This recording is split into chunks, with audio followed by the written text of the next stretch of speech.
ఈ రోజుల్లో గమనించింది ఏంటంటే క్రైస్తవ లోకంలో దేవుని సేవ చేయాలన్నప్పుడు చేస్తాననే వాళ్ళే ఎక్కువ ఉన్నారండి. వెళ్తాననే వాళ్ళే ఎక్కువ ఉన్నారు. దేవుని సేవ చేయాలనే ఆశ కలిగిన వాళ్ళు సంఘాల్లో పుట్టగొడుగుల్లాగా, ముఖ్యంగా మన సంఘం లాంటి సంఘంలో నా ప్రతి ప్రసంగంలోనూ ముఖ్యమైన సారం ఏంటంటే నీవు దేవునికి ప్రయోజనకరంగా ఉండాలి, దేవుని పిలుపుకు లోబడాలి, దేవునికి సమర్పించుకోవాలి, దేవుని పని చేయాలి, దేవుని పనిలో ఏదో ఒక భాగం నీవు కలిగి ఉండాలి అన్నది నూరి పోస్తూ ఉన్నాం కదా. కాబట్టి చాలామంది దేవుని సేవ చేయడానికి సిద్ధంగా ఉన్నారు. అవునా? కొత్త స్థలానికి వెళ్ళండి, మన విశ్వాసులు ఉన్న స్థలాల్లో చేయకండి. మళ్ళీ అక్కడేం చేసేది మీరు? అది ఎండిపోయింది, అక్కడ చెట్టు వేసిన మొలవదిహ, అక్కడ వాక్యం ఎక్కువైపోయి విశ్వాసులు ముదిరిపోయి నువ్వు వెళ్తే నీకు ప్రసంగం చేసే స్థాయిలో ఉన్నారు. నీ మాట ఎవడంటాడు అక్కడ? ఇంకా అందులో నీ సంగతి బాగా తెలుసు. మీరు అక్కడి నుంచి వచ్చిన వాళ్ళే కదా. స్వదేశంలో ప్రవక్త అక్కడికే రాడు. సరే, వెళ్ళాలన్నోడికి సిద్ధపాటు ఉండాలండి.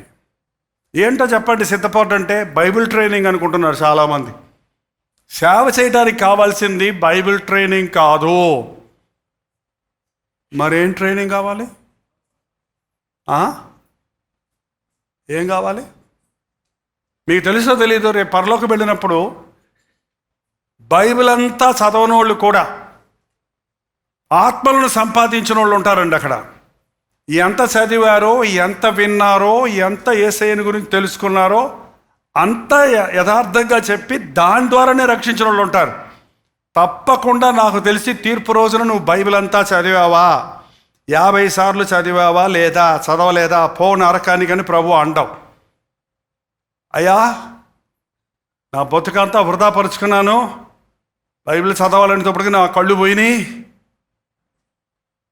చదవలేకపోయాను, కొన్నే చదువుకున్నా, కొన్నే చదివి వినిపించుకున్నా, కొంత మట్టుకే బైబిల్ తెలుసుకున్నా, కానీ ఎంతో జీవితం వృధాపరుచుకున్నాను. ఈ మిగిలిన జీవితం దేవుని కోసం బతకాలని విన్న వాక్యానికి నేను లోబడి అనేకుల కొరకు విజ్ఞాపన చేశా, నా చేతనైనట్టుగా సువార్త చెప్పానంటే వాళ్ళని ఏమంటారో తెలుసా? దేవుడు బాగా నమ్మకమైన మంచి దాసుడు. అన్నిటికంటే ముఖ్యంగా ఒక సువార్తను మనం ప్రకటించాలంటే, సువార్తను ప్రకటించాలంటే శుద్ధ హృదయం ఉండాలండి. పరిశుద్ధత లేకుండా దేవునికి ఇష్టడైండుట అసాధ్యం. మొదట మనం కడగబడకుండా ఒక కడగబడని పాత్రలో ఒక స్వచ్ఛమైన పాలు పోసి మీరు అందరికీ పంచారనుకోండి, పాయిజనస్ వెసల్లో, విషపూరితమైన పాత్రలో తెల్లటి స్వచ్ఛమైన మంచి పాలు పోసి మీరు అందరికీ తాగనిచ్చారనుకోండి, ఇప్పుడు అందరూ ఏమవుతారు చెప్పండి? అందరికీ ఎఫెక్ట్ అవుతుంది. పాలు దేవుడిచ్చేవే, చల్లని పాలు అంటే తెల్లని వాక్యం. బట్ నీ ద్వారా దేవుడి వాక్యం మనుషులకు అందించాలని మనల్ని కోరుకుంటున్నాడు. వీఆర్ ఓన్లీ వెసల్స్, పాత్రలం మనం. కానీ పాత్ర ఎలాగ ఉండాలి? శుద్ధిగా, పరిశుద్ధంగా ఉండాలి.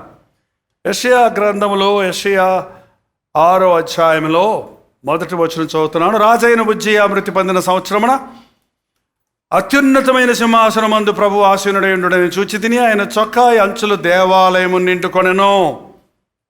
ఇక్కడ యాజ్ యూజువల్గా యెషయా దేవుని మందిరంలోనికి వెళ్ళాడు. ఉజ్జియా రాజు మృతి పొందిన సంవత్సరం, రాజు మరణించాడు. ఆ రాజు చాలా సహకరించాడు యెషయాకు. అలాంటి మంచి రాజు చనిపోయాడు. మరి నేను సేవ చేయడానికి ఎవరి ప్రోత్సాహం ఉండదో, నెక్స్ట్ ఎవరిని దేవుడు ఏం చేస్తాడో, ఎలా ఏర్పరచుకుంటాడో, నెక్స్ట్ స్టేజ్ ఏంటో తెలుసుకుందామని వెళ్ళాడో మరేమో. అక్కడ మందిరంలోకి వెళ్ళేటప్పటికి ఈసారి అది ఆదివారం మందిరం కాదు, అది ఆరాధన జరిగే సమయం కాదు, ఏంటంటే మన మందిరంలోనికి వారమంతా కూడా రోజు కూడా ఎవరో ఒకళ్ళు వస్తూనే ఉన్నారండి. నాకు ప్రతిదీ ఇక్కడి నుంచి మన సహోదరులు వచ్చిన వెంటనే, గేట్లోకి వచ్చిన వెంటనే ఫోటో తీసి ఎక్కడి నుంచి వచ్చారు, ఎందుకు వచ్చారు, నాకు వాట్సాప్ మెసేజ్లు వస్తుంటాయి. వాళ్ళు ఎంత ఆసక్తితో ఎందుకు వచ్చారంటే దే కేమ్ ఫర్ ప్రేయర్. ఎక్కడెక్కడి నుంచో వేరే వేరే ఊర్ల నుంచి వచ్చేవాళ్ళు, చెన్నైలో ఉన్న వాళ్ళు కొంతమంది, మన సంఘస్థులు కొంతమంది వచ్చి ఈ చర్చ్ లాక్ చేసి ఉంచుతున్నాం మనం మురికి అవ్వకుండా ఉండటం కోసం. అక్కడ కూర్చుంటారు ఆ బాల్కనీలో. అక్కడ కూర్చొని ఇక్కడ స్టేజ్ వైపు చూస్తూ, ఇక్కడ ఏమి సిలువ లేదు, ఈ లైట్లు అవి కూడా ఏముండవు, ఇక్కడ ఆర్టిఫిషియల్ ఆకర్షణ ఏమి ఉండదు అక్కడ. కానీ మందిరం వైపు చూస్తూ దేవుని మందిరంలో కూర్చొని వారు భయభక్తులతో ప్రార్థన చేసుకుంటున్న పిక్చర్స్ కూడా వస్తాయి. నాకు ఒక్కోసారి అనుకున్నాను, అబ్బా వీళ్ళు నాయన నిజమైన విశ్వాసులు. మీరు ఎప్పుడైనా మందిరంలోనికి వచ్చి ఈరోజు మందిరంలోకి వెళ్ళి నా భారం ఇది, నా సమస్య ఇది, నా పరిస్థితి ఏంటో తెలుసుకోవాలి, అందరిలో ఉన్నప్పుడు అందరితో కలిసి ప్రార్థన చేయడానికి సమయం దొరకటంలా నేను ఒక్కడనే వెళ్ళి ప్రార్థన చేసుకుంటా కనీసం 1 గంట సేపు అని ఎవరైనా తీర్మానించుకొని వచ్చిన రోజులు ఉన్నావా? దేవుని చిత్తం ఎరగటం కోసం నీ ఉన్న స్థలంలోనే నీ చుట్టూ ఉన్న వాటిని చూసుకుంటూ నువ్వు ప్రార్థన చేస్తే నీకు అవే నడిపింపులు వస్తాయి. వాటికి దూరంగా వెళితే దేవాలయంలోనికి వెళ్ళి అక్కడ కూర్చుండగానే అతనికి ఏం కనపడింది? అక్కడ అత్యున్నతమైన సింహాసనమందు ప్రభువు ఆసీనుడై ఉండగా చూచితిని ఆయన చొక్కాయి అంచులు దేవాలయమును నిండుకొనెను. ఆయనకు ఏంటంటే ఆయన అత్యున్నతమైన సింహాసనం మీద కూర్చున్నాడు. ఆయన చొక్కాయి అంచులు ఎక్కడ దాకా ఉన్నాయట? ఆ మూలకి, ఈ మూలకి, ఆ మూలకి, ఈ మూలకి. దేవాలయంలో ప్రభు స్టేజ్ మీదే ఉంటారు అనుకుంటారు చాలామంది. స్టేజ్ మీదే ఉంటారు. స్టేజ్ పవిత్రమైన స్థలం, అతి పరిశుద్ధ స్థలం. పాత నిబంధనలు ఉండే ఏంటంటే కొన్ని చర్చెస్లో అయితే అతి పరిశుద్ధ స్థలంలో సిలువలే పెట్టి ఉంచుతారు. అక్కడ పాస్టర్ గారులు కింద ఉంటారు, ప్రజలు ఇంకా కింద ఉంటారు. ఏంటంటే అక్కడికి ఎవరు వెళ్ళరు, పెద్దవాన పాస్టర్ గారు అప్పుడప్పుడు వెళ్తారు. అయితే ఇప్పుడు కూడా అదే అనుకుంటున్నారు. ఇప్పుడు అదేం లేదు. ఇప్పుడు దేవుని మందిరమంతా ఆయన మహాత్యము, ఆయన ప్రకాశము, ఆయన మహిమ. ఆ మూల కూర్చున్నా సరే ఉన్నాడు, ఈ మూల కూర్చున్నా ఉన్నారు, ఈ మూల ఉన్నారు. అంచులు దేవాలయం అంతా నిండుకొనెను. ఆయనకు పైగా శరాపులు నిలిచి ఉండిరి. ఒక్కొక్కరికి 6 రెక్కలుండెను. ప్రతి 2 రెక్కలతో తన ముఖమును, 2తో తన కాళ్ళను కప్పుకొని 2తో ఎగురుచుండెను. వారు సైన్యములకు అధిపతి యెహోవా గొప్పవాడు, గొప్పవాడు, హల్లెలూయా, హల్లెలూయా, హల్లెలూయా, హల్లెలూయా, హల్లెలూయా అండ్రా. What is it? పరిశుద్ధుడు, పరిశుద్ధుడు, పరిశుద్ధుడు. 1 2 3 3 సార్లు పరిశుద్ధ పరిశుద్ధ పాట. ప్రభు ఆ పాట ఉంటే అది పెళ్లి పాట అంటున్నారు చాలామంది. అది ఆలయాల్లో ఆరాధనలో పాడిన పాటే. చివరికి పెళ్లి పాటను ముద్ర వేసేశారు దానికి. పరిశుద్ధుడు, పరిశుద్ధుడు. మనం ఎప్పుడు మర్చిపోకూడదు. దేవుళ్ళలో అన్ని దేవుళ్ళలో కంటే యేసు ప్రభువులో ఉన్న దేవునిలో ఉన్న తేడా ఏంటంటే ఆయన పరిశుద్ధుడు. మీ పరలోకపు తండ్రి పరిశుద్ధుడై ఉన్న ప్రకారం మీరును సమస్త ప్రవర్తనలోనూ పరిశుద్ధులై ఉండండి. మన దేశంలో పరిశుద్ధత అంటే శుభ్రంగా స్నానం చేయటం, శిరోశుద్ధి, పాదశుద్ధి, దంతశుద్ధి, ఇంకా చెప్పుకుంటే ముక్కు శుద్ధి, చెవులు శుద్ధి, దేహశుద్ధి, తోమి. ఇది కాదు. మీరు సొన్నగొట్టిన సమాధులు. మీరు తెల్లటి వస్త్రాలు వేసుకొని ఉన్నారు. మీరు పరిశుద్ధులని తెలిసినట్లుగా, అందరికీ తెలిసినట్లుగా. మన రోడ్డు మీద వెళ్తుంటే 2 సహోదరులు, అసలు వాళ్ళు దూతల పరలోకం నుంచి అలా దిగొచ్చారా నాకు ఆశ్చర్యమేసి అటా చూస్తుంటే పోతున్నాడు నేను. ఏ చాకలివాడు తెలుపు చేయనంత తెల్లని వస్త్రాల్లాగా దగదగదగదగా మెరుస్తున్నాయి. తెల్లగా వాళ్ళ వస్త్రాలు, పొడుగు చేతులు చొక్కాలు వేసుకున్నారు. స్త్రీలు తెల్లటి చీర నెలకొండ కట్టుకున్నారు. ఆ రోడ్డు మీద ఎంత నిలబడితే దేవదూతలు దిగి వచ్చినట్టున్నారంటే చూస్తానికి మాత్రం మంచిదే. అంతరంగం కూడా అలాగుందా? ఈ శుద్ధి బహిరంగంగా కనపడుతుంది. అంతరంగ శుద్ధి ఎవరు చూస్తారు? ఎవరండి అంతరంగ శుద్ధి అంటే ఏంటి? పరిశుద్ధత అంటే మనం పరిశుద్ధత అంటే కేవలం కొన్ని నిష్టగా ఉండటం పరిశుద్ధం అనుకుంటున్నాం. చాలామందిని మామూలుగా మన పురుషుని ఎరుగని వారిని కన్యకలు అంటారు. అపవిత్రతకు చోటు ఇవ్వని పరస్త్రీని ముట్టని వారిని బ్రహ్మచారి అంటారు మన దేశంలో, కదండి. అంత మాత్రాన సరిపోద్దా? నిజంగా కన్యక పురుషుని ఎరగలేదు అంటే దేహ సంబంధంగా పాపానికి చోటు ఇవ్వలేదు, కానీ ఆలోచనల్లో మోహపు చూపులుంటే, క్రియలో పాపం చేయకపోయినా ఒక స్త్రీని మోహపు చూపుతో చూచువాడు అప్పుడే ఆమెతో వ్యభిచారము. సో నీ ఆలోచన శైలిలో కూడా నువ్వు పరిశుద్ధులుగా ఉండాలి. యవ్వన కాలంలో పరిశుద్ధులుగా ఉండాలనుకుంటారు కొంతమంది. యవ్వన కాలం మాత్రం కాదు, జీవితాంతం వరకు మనం ఎలా ఉండాలి? పరిశుద్ధులుగా ఉండాలి. మనం చాలాసార్లు ఈ విషయాన్ని గుర్తించడం లేదు. దేవుని మందిరంలోనికి వెళ్ళినప్పుడు ఆయన ప్రేమ ప్రేమ ప్రేమ ప్రేమ ప్రేమ ప్రేమ పాటలు, ప్రేమ వార్తలు వింటున్నాం. ప్రేమను బట్టి మనం ఆదరించబడుతున్నాం, కానీ ఆయన పరిశుద్ధత లేకుండా దేవుని ఎవరో చూడలేరు. హృదయ శుద్ధి గలవారు ధన్యులు, వారు దేవుని చూచెదరు. యెషయా ప్రవక్తేనా, గొప్ప ప్రవక్త, పెద్ద ప్రవక్తల్లో మొదటి ప్రవక్త ఇతను. దేవాలయంలోకి వెళ్ళినప్పుడు అక్కడ దూతలు పరిశుద్ధుడు పరిశుద్ధుడు పరిశుద్ధుడని ప్రతి గానాలు చేస్తున్నప్పుడు వారి కంఠ ధ్వని వలన గడప పునాదులు కదులుచు మందిరము ధూపము నిండుండగా, అదంతా చూస్తున్న సమయంలో ఆ స్థలానికి వెళ్ళి నిలబడగానే ఎవరు ప్రసంగం చేయలేదు, అక్కడ ఎవరు ఏం చెప్పలేదు. అక్కడ ఆ పరిశుద్ధత ఘనతతో మహిమతో నిండిన ఆయన ఆలయములో నిలబడగానే ఏమన్నాడో చూడండి, 5వ వచనంలో, నేను అయ్యో అయ్యో అయ్యయ్యో, నేను అపవిత్రమైన పెదవులు గలవాడను, అపవిత్రమైన పెదవులు గల జనుల మధ్యను నివసించువాడను, నేను నశించి తిని. ఏంటి బూతు మాట్లాడేవాడా ఆయన? ఏంటండి ప్రవక్త, దేవుని మాటలు చెప్పే ప్రవక్తే, కానీ దేవుని వెలుగులో ఆ సూక్ష్మమైన మలినము కూడా కనబడుతుంది. అయ్యో నేను అపవిత్రుడను, అపవిత్రమైన క్రియల్లో పాపం చేయటమే కాదు, పెదవులతో పాపం చేస్తాడు చాలామంది. పెదవులతో శపించేవాడు, పెదవులతో కత్తిపోటు వంటి మాటలు పలికేవారు, పెదవులతో బూతులాడేవారు, పెదవులతో అబద్ధాలాడేవారు, పెదవులతో దేవునిని కించపరచడానికి, ద్వేషించడానికి అవిశ్వాసపు పాటలు మాట్లాడేవారు.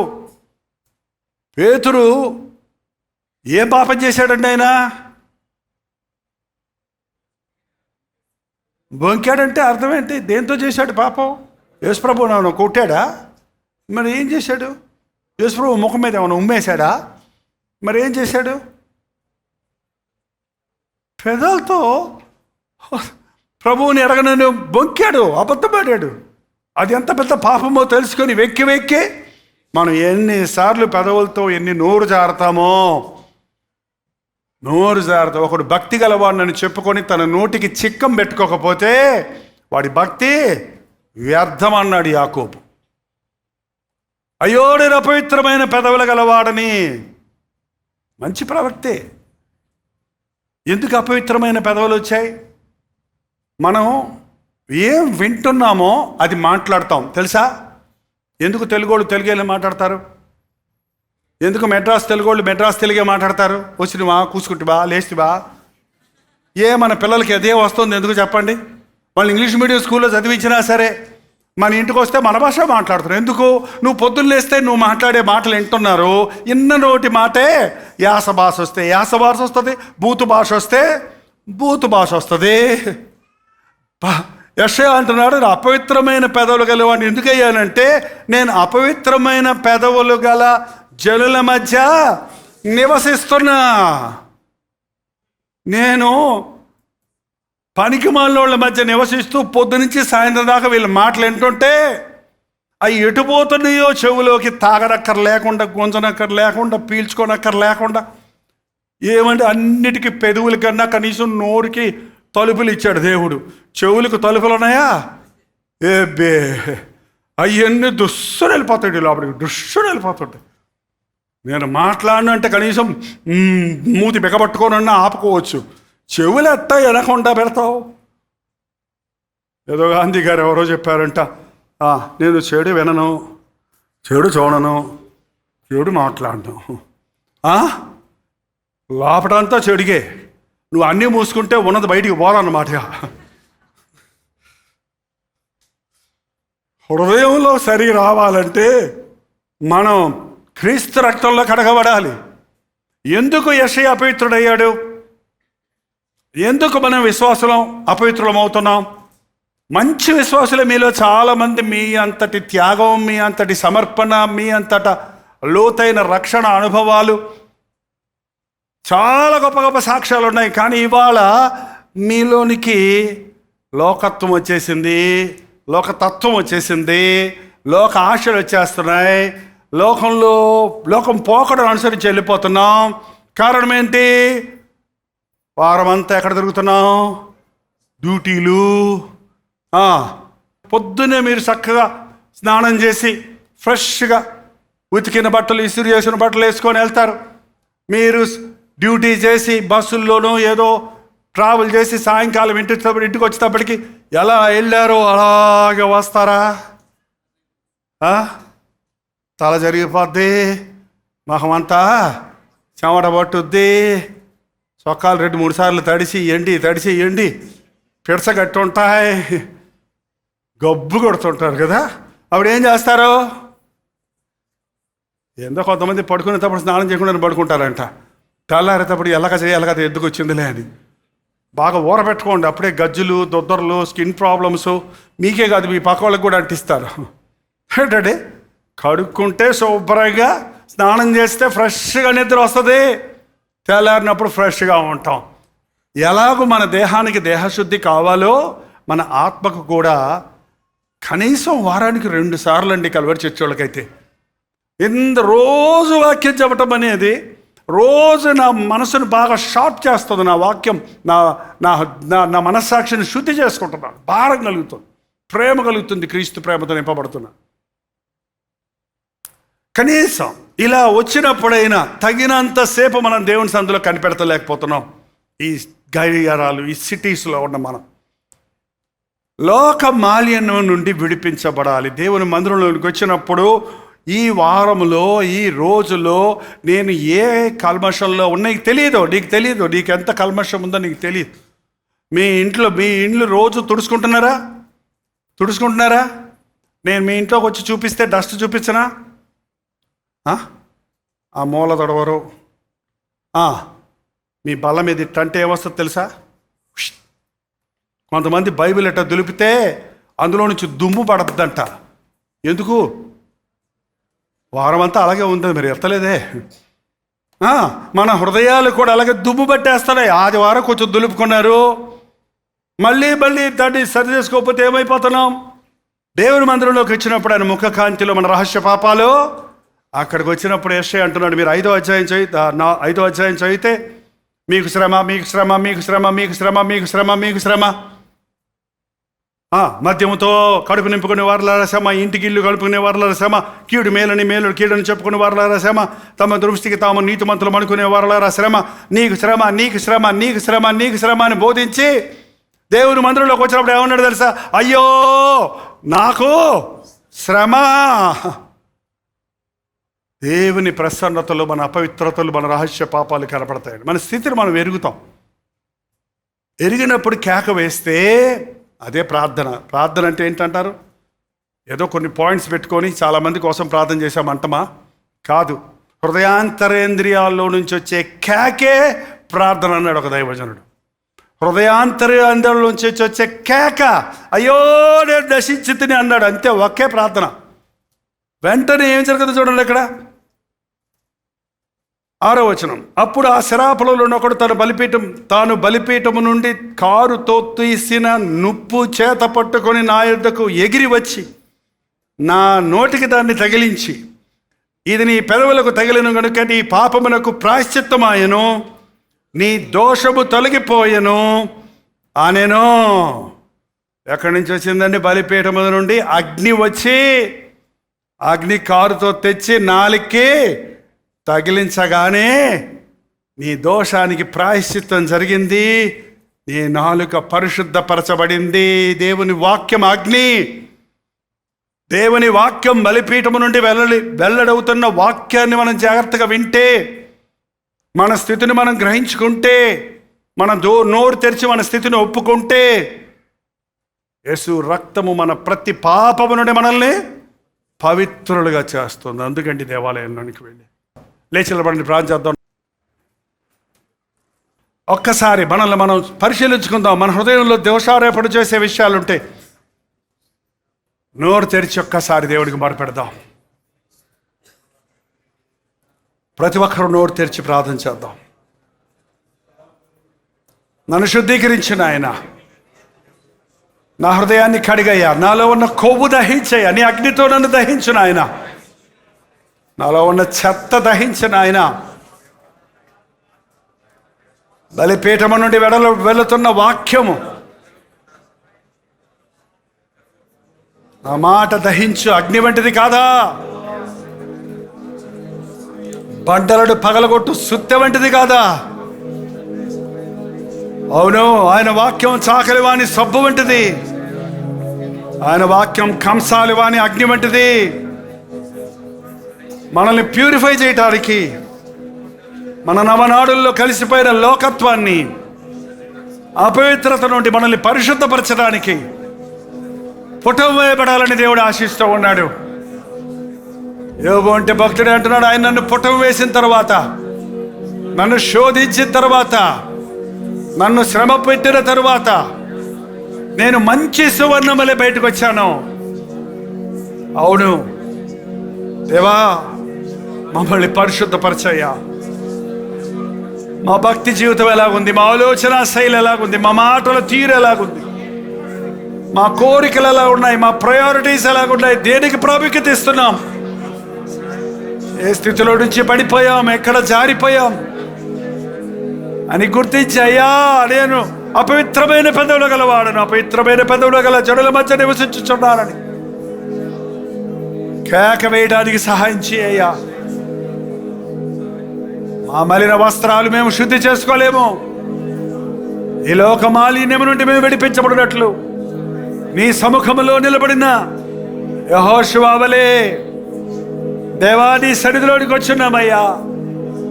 మా మీద నేరారోపణ చేసే అపవాది మమ్మల్ని తరుగుతున్నాడయ్యా, మమ్మల్ని వెంటాడుతున్నాడయ్యా. మా పొరపాట్లను, మా బలహీనతలను వేలెత్తి చూపి మమ్మల్ని కించపరుస్తున్నాడయ్యా. మేము కృంగిపోతున్నామయ్యా. నువ్వు పనికిరావు, నీ భక్తి సరిలేదు, నీ ప్రార్థన సరిలేదు, నీ విశ్వాసము సరిలేదు, నువ్వు తప్పిపోయావు అని నేరారోపణ చేస్తున్నాడయ్యా. సాతాను నీ దగ్గరకు వస్తున్నావు. నన్ను విడిపించేవాడివి నీవే, నన్ను శుద్ధి చేసేవాడివి నీవే. నా మలినాలు కడిగి పరిశుద్ధాలంకారాలతో నన్ను అభిషేకించేవాడివి నీవే కదా. దేవుని ప్రేమను ఎరగని వారందరూ ఉన్నారయ్యా. ఎక్కడ అలాంటి వారు ఉన్నారో వెతుక్కుంటూ వెళ్ళడానికి, అట్టి వారికి నీ ప్రేమను పంచడానికి మాకు భారం దయచేయము. మా ఇంటి వారిని నీ వైపు తిప్పుకొనుటకు మాకు ఆసక్తి దయచేయను ఆయన. ఈ పట్టణంలో ఉన్న అనేకులు ఉన్నారయ్యా. అన్ని భాషల వారిని సంపాదించుటకు, మా దేశమును నీ కొరకు సంపాదించుటకు, ఈ ప్రపంచంలో అడుగంటిపోతున్న ఉజ్జీవ జ్వాలలు రగులు కొల్పబడటానికి నీ చేతుల్లో కొరివిల వలె మేమును వాడబడుటకు సహాయం చేయము. ప్రార్థనాత్మతము నింపి పంపించమని క్రీస్తు నామములో అడుగుచున్నాను తండ్రి. తండ్రి అయిన దేవుని యొక్క ప్రేమయు, కుమారుడైన క్రీస్తు యొక్క కృపయు, ఆదరణకర్త అయిన పరిశుద్ధాత్మ యొక్క సహవాసము కూడి వచ్చిన మనందరికీ ఏకీభించిన మీకందరికీ ఇప్పుడును సదాకాలమును తోడై ఉండును గాక. ఆమేన్, ఆమేన్, ఆమేన్.